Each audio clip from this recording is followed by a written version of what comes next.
Dego, por que o dólar é a moeda convencionada internacionalmente para ser o padrão de troca? Eu acho ótimo, porque o mestre Ari, ele consegue colocar as coisas com uma clareza lapidar e de uma forma polida. É algo que eu estou trabalhando, tentando chegar a esse nível. É de uma, como é que é, numa asneira supimpa. Concordo plenamente. Essa fala do Lula, ela revela a profunda ignorância que ele tem, não só em termos de política externa, que ele sempre tratou de uma maneira ideológica e pouco técnica, mas ele desconhece completamente como funciona o sistema de comércio internacional, como funciona o sistema monetário internacional.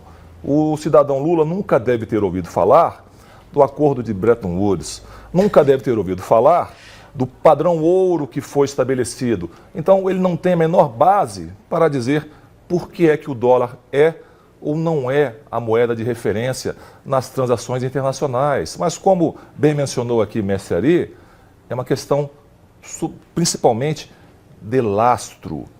Esse lastro advém da capacidade política, estratégica, econômica e militar dos Estados Unidos e que se traduz em uma palavra: liquidez. Perfeito. Lembrem da Argentina, Perfeito. com aqueles governos esquerdistas, que implementaram o Patacón. Quanto tempo durou o Patacón, quem lembra? Nossa, Patacón isso eu não valia sabia. menos do que um vale-transporte. Peraí, me explica. Isso aí eu não sabia. Patacón. Pois é, o Patacón nos anos 2000 foi implementado na Argentina como uma moeda de troca. Nem o Brasil queria receber o Patacón argentino, que valia menos do que um vale-transporte.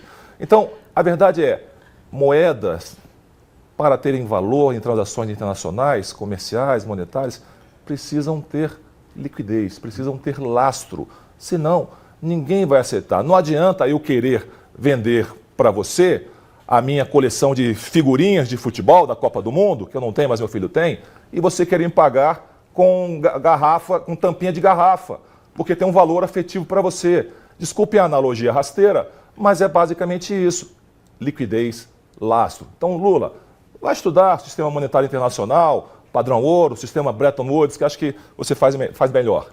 No Brasil, política no Brasil antinacional. A extrema-direita é antinacional. Ela não está colaborando com os interesses nacionais. Hoje, em virtude dessa oposição completamente irresponsável, nós estamos deixando as Forças Armadas, que não têm verba vinculada, sem recurso.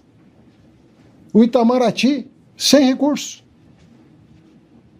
Tudo para beneficiar meia dúzia de empresários. Eles que são patriotas, defendem... Que patriota? Aliás, de patriota, né? Uma pessoa que bate continência para a bandeira americana. Diz I love you para o presidente dos Estados Unidos. Está torcendo por um golpe externo. Né? Está lá com o filho defendendo a intervenção dos Estados Unidos no Brasil. Publicamente. Está conspirando contra a soberania nacional. Veja que todo o conjunto de narrativas está aí nessa fala do Fernando Haddad. Mas eu vou perguntar aqui para o Dego se existe algum tipo de embasamento para falar que a taxa de Trump ataca a soberania brasileira. Mas antes de jogar para ele, eu queria pedir para o Júlio projetar, por favor. Júlio, se for possível, dividir a tela. Obrigada. Fiz esse tweet aí, gente, só para a gente apresentar quais são as taxas impostas a produtos oriundos de outros países que venham a ser importados pelos Estados Unidos. Então, a maior taxa hoje é a imposta em relação ao Brasil. 50% de taxa. Depois vem Mianmar, 40%, Laos, 40%, Camboja, 36%, Tailândia, 36%, Bangladesh, 35%, Sudeste Asiático, bastante sobretaxado, Sérvia, 38%, Indonésia, 32%, Argélia, não é isso? 30%, enfim, a China, que é o inimigo a ser combatido pelo Trump abertamente, tem 30%. A África do Sul também tem 30%, o Japão 25% e a Malásia 25%. Mas veja, no topo da lista, gente, é o Brasil. Deco, vamos lá. Essa tentativa de falar que houve um ataque à soberania brasileira tem algum tipo de fundamento? Júlia, existem tantas falhas lógicas no raciocínio do Haddad que é até difícil chamar isso de raciocínio. Tá? É um amontoado de palavras que ele joga ali que não são convergentes entre si. Vou tentar explicar um pouco melhor meu conteúdo, minha fala de uma maneira didática. Vou recorrer a alguns exemplos históricos para tentar deixar as coisas mais claras. Mas é importante que a gente, primeiro, a gente não cometa o risco de fazer análises, eu já havia falado isso no programa na terça-feira, baseado nos nossos preconceitos, nas nossas perspectivas, na nossa cultura. Você precisa fazer análise baseado na cultura do país do qual você está fazendo análise, nos interesses daquele país, não do nosso. Segundo ponto, é importante diferenciar a teoria, seja a teoria econômica, a teoria comercial, da prática. Vamos lá a exemplos. 1756 ou 1776, Adam Smith publicou A Riqueza das Nações, que é o livro que talvez seja o grande libelo do livre comércio.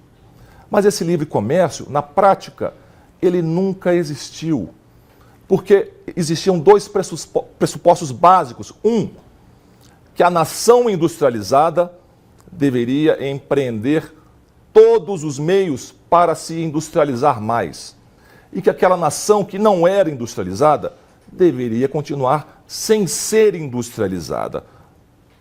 A Inglaterra, a grande potência econômica e industrial da época, manteve quase todas as outras nações em um regime praticamente agrícola durante muito tempo. E aí começaram as teorias. Olha só, para que se aplicam medidas protecionistas? Primeira delas, para proteger a indústria nascente, para aumentar saldos comerciais, para proteger setores específicos da economia. Ótimo, tudo isso é aplicado até hoje. Nenhuma medida destas leva a aumento de produtividade e de competitividade. Então, o que é que o Trump está fazendo? Ele quer que empresas migrem para os Estados Unidos, porque a lógica dele é criar emprego, renda, tecnologia lá. Diminuir a dependência de recursos externos. Isso gera pressões inflacionárias no curto prazo? Isso gera pressões inflacionárias, sim, no curto prazo. Mas, no médio prazo, isso aumenta o poder aquisitivo da população norte-americana, que vai poder pagar um pouco mais caro para ter indústria, emprego e renda lá, e não comprar um produto mais barato da China. Então, livre comércio é muito bonito na teoria. Se isso existisse na prática, a OMC não estaria paralisada, estagnada até hoje. Lembrando, rodada Doha de negociações comerciais começou em 2001. Até hoje não está resolvida. O principal problema são tarifas? Não são tarifas. O principal problema são as barreiras não tarifárias. O que é barreira não tarifária? São obstáculos sanitários, fitossanitários, obstáculos burocráticos, administrativos, ou seja, qualquer tipo de entrave ao livre comércio sobre o qual não incidam tarifas. Vindo especificamente para o caso do Brasil, existe no âmbito da política internacional, da diplomacia, um chamado tripé, que é a circunstância ou circunstâncias, necessidade e possibilidades. Pois bem, no caso brasileiro, quais são as nossas circunstâncias? Nós temos um STF que perseguiu opositores políticos, perseguiu jornalistas, perseguiu empresas, implementou medidas secretas contrárias ao ordenamento jurídico. Nós temos um governo que se alinhou às ditaduras mais escancaradas do mundo contra os valores ocidentais. Não são só os Estados Unidos que estão reclamando da postura brasileira. A Europa, começando pela Alemanha, que é o grande bastião do esquerdismo europeu, já tem falado abertamente que apostou no cavalo errado, apostando em Lula, que tem se alinhado a tudo aquilo que eles execram. Então essas são nossas circunstâncias. Necessidade está ligada a projeto de país. Qual é o projeto que o Brasil tem sob Lula? Qual é a grande estratégia de nação? É vender o Brasil para a China? É alinhar o Brasil ao Irã? É alinhar o Brasil à Venezuela? É isso que você quer para a sua família, para os seus filhos? E possibilidades? Eu falei também na terça-feira, quando existe uma medida dessa natureza internacional tarifária, um país ou contesta, ou negocia, ou se alinha. Todos os países do mundo negociaram, abriram canais de negociação para tentar ajustar os seus interesses com os interesses norte-americanos, que são, queira você ou não, a potência incontrastável do mundo. Tem um peso político, estratégico, militar e econômico muito grande. O PIB norte-americano é de quase 30 trilhões de dólares. O PIB brasileiro é de 2 trilhões. Ô, Dego, eu preciso trazer aqui, nessa comparação maravilhosa que você trouxe, depois dessa exposição e apresentação dos dados, tem um ditado dentro da política, não é da ciência política não, que fala assim, a formiga sabe a folha que corta. E aí, o Musa muito bem colocar o... O gancho aqui, então. Vamos recapitular aqui rapidamente, questão de contexto ou circunstâncias, necessidade e possibilidade. Tudo isso é muito desfavorável ao Brasil na situação atual e o governo conseguiu piorar, aquilo que já era ruim. Eu falei aqui em tom de brincadeira que o Brasil não aguentaria 15 minutos com os Estados Unidos. Não é demérito em nenhum as nossas Forças Armadas, mas as nossas Forças Armadas agora se encontram passando pires. Estão à míngua. Força Aérea, por exemplo, tendo que interromper as suas operações, a Marinha interrompendo projetos, mas isso fica para outro programa. O que eu quero dizer é o seguinte, por que as tarifas foram implementadas? Pelo conjunto da obra. As pessoas precisam entender que isso é mais do que tarifa. Isso é uma verdadeira sanção econômica pelo Brasil, que tem um componente político muito grande, como está na carta do Trump, que ele coloca que as medidas são derivadas em parte pela questão política. E tem a questão comercial, que essa é até menos importante se você analisar friamente, embora possa ter repercussões muito graves. Se tiver, será culpa do governo.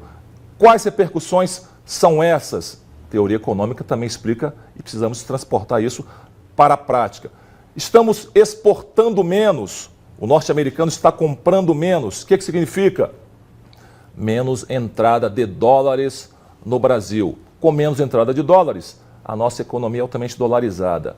Temos pressões inflacionárias. Significa que gasolina pode ficar mais cara, aquele produto que você consome, que tem o diesel para o transporte, o leite, a carne, tudo isso pode encarecer. Mas não é só.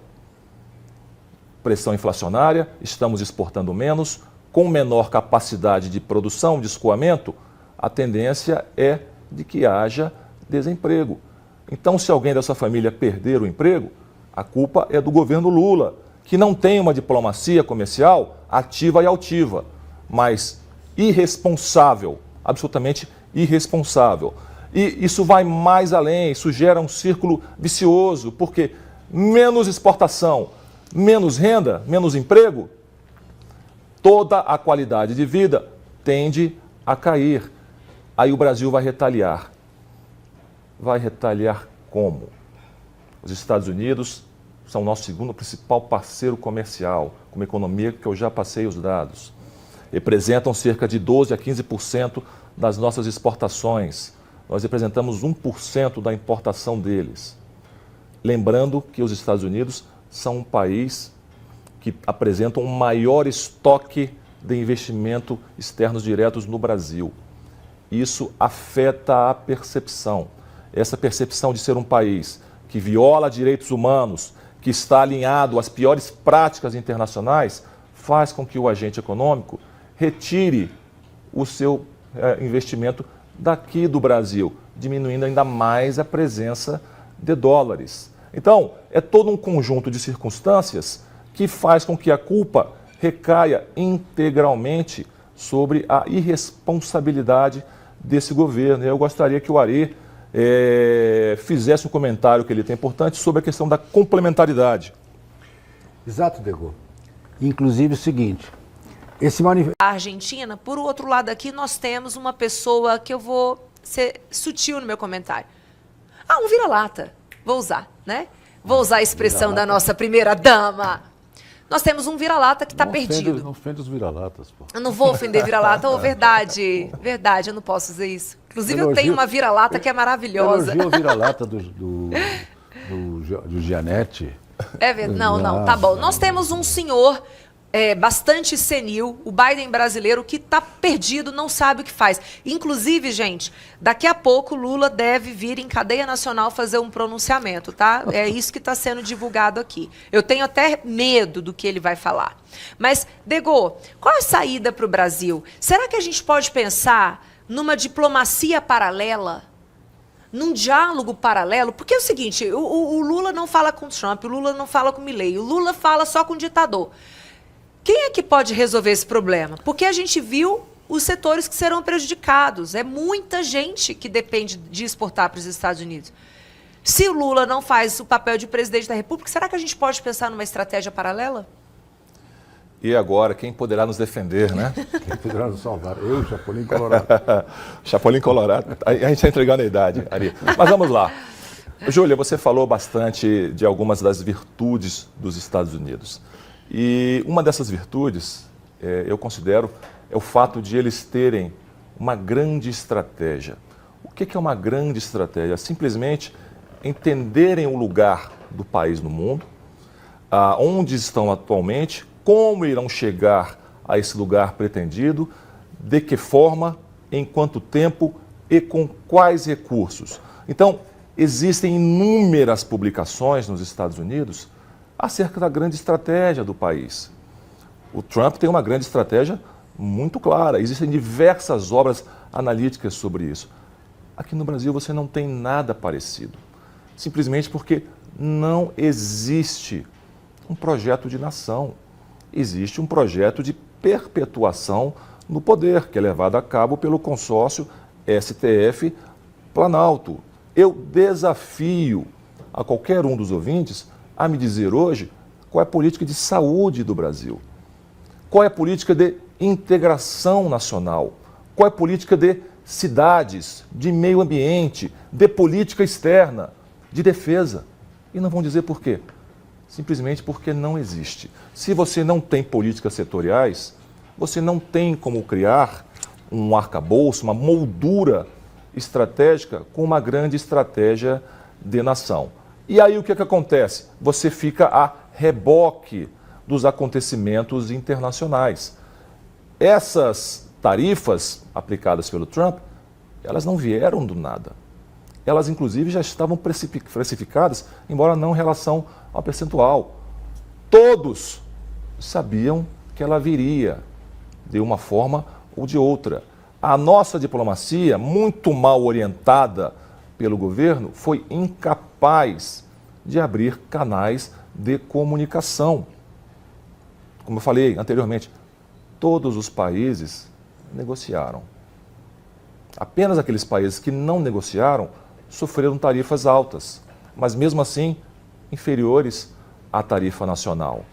O grande prejudicado com isso, no primeiro momento, é o setor produtivo, é o empresário que exporta. Mas o empresário que exporta pode e vai se mobilizar para empreender uma diplomacia paralela que não seja ideológica, porque está muito claro que este governo colocou a ideologia acima da economia, acima do pragmatismo, acima dos interesses nacionais. Então, o setor produtivo, seja o relacionado ao agro, ao aço, ao óleo e gás, enfim, ele vai se organizar para reverter essa tarifação. Entendam que ela não é imediata, ela vigorará a partir de 1º de agosto. Então, existe tempo para reverter e para minimizar. Você acredita nisso, Degô? Eu tenho plena consciência de que é possível negociar. Essa abertura do prazo foi, então, para dizer o seguinte, olha só, vira-lata, para de latir aí, e vem aqui conversar comigo. Você acha que foi para isso? Exatamente isso. Não o vira-lata. É, não vira lata. Mas não o vira-lata. Vira-lata deixa ele latindo aqui. Vira-lata continua latindo. Mas é exatamente isso, Mas, gente, Júlia. quem vai fazer esse diálogo? Não, Essa que é olha, a questão. você tem diversas situações, É você tem as frentes do agro, você tem a CNI, você tem as federações de indústria. Existem diversos interlocutores muito capacitados tecnicamente para discutir com a sua contraparte privada norte-americana que vão sensibilizar o governo. Agora, é importante entender que esse é um padrão da negociação do Trump. Ele faz esse tweet, ele coloca essas medidas, dá um prazo justamente que é para ver essa negociação. Então é importante que exista essa negociação. O que não pode ser feito é fazer como o Itamaraty fez ontem.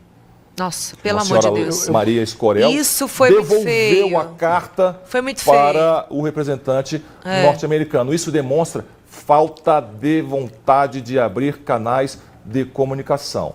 O setor privado, essas federações, confederação, vai ter o pragmatismo necessário para botar a coisa no trilho, Ari. Isso é muito bem. Eu vou ter que. Desculpa, só um minutinho que eu vou ter que chamar o Merchan agora.